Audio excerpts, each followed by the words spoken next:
इसरो ने चला दिया वो ब्रह्मास्त्र जिसे देखना सभी हैरान। इतना ईंधन तो आज तक ना चीन बचा पाया ना ही रूस। पहली बार चंद्रयान 3 ने खींच ली चांद की अनोखी तस्वीर। जो काम 9 अगस्त को करना था वो 3 दिन पहले ही कर गया इसरो है।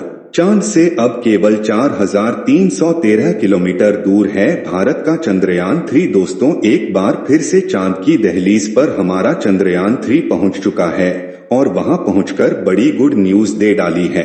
ऐसी खुशखबरी की 140 करोड़ भारतीय ही नहीं बल्कि इसरो के वैज्ञानिक भी झूम उठे, क्योंकि दोस्तों ऐसा काम आज तक ना तो नासा कर पाया था और ना ही चांद पर रोबोट उतारकर की चीन भी और रूस कर पाए।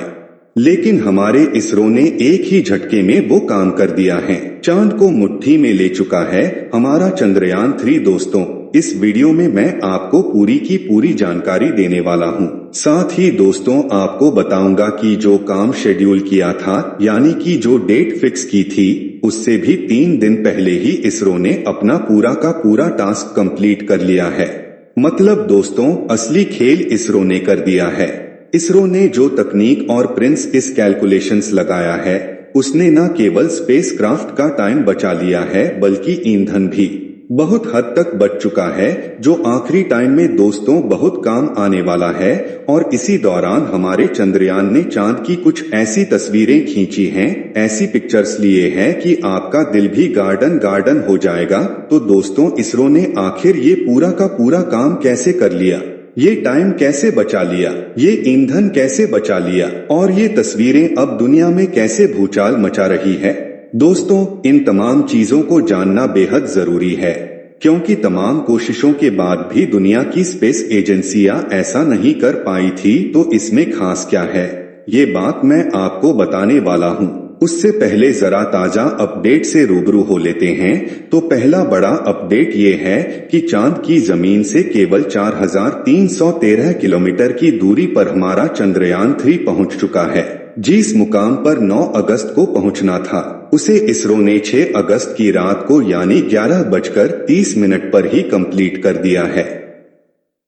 मतलब दोस्तों चंद्रमा की कक्षा में 5 अगस्त को चंद्रयात्री की शानदार एंट्री के बाद में 6 अगस्त की रात को ही चंद्रयान 3 ने चंद्रमा का चक्कर काटते हुए फिर से इसके ऑर्बिट को आप बदल दिया है। अब दोस्तों इन दोनों ही इवेंट्स में इसरो ने भूचाल मचाकर के दिया है। पहला तो ये दोस्त हो कि हमारा चंद्रयान 3 5 अगस्त के दिन चांद पर एंट्री मारते ही 40,000 किलोमीटर वाले ऑर्बिट में चक्कर लगाने वाला था, जो बहुत बड़ा था। मतलब दोस्तों चांद के चारों तरफ बहुत लंबी दूरी तय करनी पड़ती, लेकिन इसरो ने बड़ा खेल करते हुए उसी टाइम पर ही यान को डायरेक्टली 18,000 किलोमीटर वाले ऑर्बिट में पहुंचा दिया। और इसके बाद दोस्तों इसरो के वैज्ञानिक ने 18,000 किलोमीटर वाले ऑर्बिट से इसे 11,000 किलोमीटर वाले ऑर्बिट में पहुंचाना था। लेकिन यहां भी इसरो ने धमाल मचा दिया और यान को इससे कहीं छोटे और बेटे यानी कि केवल 4313 किलोमीटर वाले ऑर्बिट में डाल दिया है। मतलब दोस्तों एक के बाद एक इसरो ने 2 बार तगड़ा भूचाल मचा दिया है। अब दोस्तों आप अंदाजा लगा लीजिए कि नहीं कई गुना कम दूरी तक के चंद्रयान 3 को बहुत ही कम टाइम में पहुंचा दिया है। मतलब जो काम 9 अगस्त तक होना चाहिए था वो 6 तारीख तक कंप्लीट कर दिया गया है। जैसे जैसे चंद्रयान 3 चंद्रमा के करीब जाएगा वैसे वैसे ये और भी बढ़िया क्लैरिटी वाली इमेज और वीडियोस हमारे इसरो को भेजता रहेगा। इसमें लगे हुए सेकंड हो सेंसर्स इसकी लैंडिंग के समय तो हेल्प करेंगे ही, साथ ही इसकी वहां की मिट्टी, चंद्रमा पर पानी, भूकंप, पहाड़, गड्ढे और तापमान की भी जानकारी हमारे इसरो को देगा। आपको बता दें कि इन सभी के आंकड़ों को देखकर ही हमारा इसरो आगे गगनयान लॉन्च करेगा, जिसमें हमारे खुद के एस्ट्रोनॉट गगनयान में बैठकर चंद्रमा पर जाएंगे और पूरी दुनिया में अपना नया रिकॉर्ड बनाएंगे। वहीं अगर हम चंद्रयान 3 और चंद्रयान 2 के कुछ मेजर डिफरेंस की बात करें तो चंद्रयान 2 मिशन की असफलता के बाद इसरो ने इस बार चंद्रयान में कुछ बदलाव किए हैं। चंद्रयान 3 को लैंडर, हैजर्ड डिटेक्शन और अवॉइडेंस कैमरा के साथ लॉन्च किया जाएगा, जिसका उपयोग ऑर्बिटर के साथ समन्वय और मिशन नियंत्रण के लिए किया जाएगा, क्योंकि लैंडर चंद्रमा की सतह पर उतरेगा, जबकि चंद्रयान 2 में केवल एक कैमरा था। चंद्रयान 3 में ऐसे 2 कैमरे लगाए गए हैं। दोनों वर्जन में बड़ा अंतर है। चंद्रयान 2 ऑन ऑर्बिटर कोनो इन सीटू उपकरणों की प्रभावशाली सूची के साथ लॉन्च किया जाएगा, जो अभी भी चंद्रमा की कक्षा में काम कर रहा है। पिछली बार चंद्रयान 2 की लैंडिंग साइट का क्षेत्रफल 500 मीटर टैक्स 500 मीटर चुना गया था। इसरो विक्रम लैंडर को मध्य में उतारना चाहता था, जिसकी वजह से कुछ सीमाएं थीं। इस बार लैंडिंग का क्षेत्रफल 4 किलोमीटर (2.5 किलोमीटर) रखा गया है। यानी इतने बड़े इलाके में चंद्रयान 3 का विक्रम लैंडर उतर सकता है।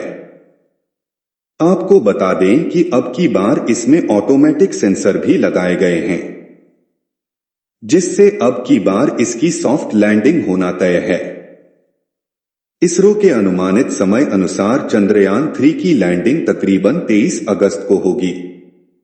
आपको बता दें कि भारत दूसरी बार चांद की सतह पर लैंडिंग का प्रयास कर रहा है, वह भी ऐसी जगह जहां पर अब तक किसी भी देश ने लैंडिंग की कोशिश तक नहीं की है, ना ही हिम्मत। वैसे दुनिया में 11 देश हैं जिन्होंने अपने मून मिशन भेजे हैं। अगर भारत का यह मिशन सफल होता है तो दक्षिणी ध्रुव के पास लैंडर उतारने वाला पहला देश बन जाएगा। भारत दुनिया की पहली स्पेस एजेंसी बन जाएगी। इसरो आपको बता दें कि आज के समय में इसरो दुनिया की सबसे तेजी से आगे बढ़ती हुई स्पेस कंपनी है। अगर हम इसी तरह से आगे बढ़ती रही तो वह समय दूर नहीं जब पूरी दुनिया में अमेरिका की स्पेस कंपनी नासा से पहले हमारे देश की स्पेस कंपनी इसरो का नाम लिया जाएगा।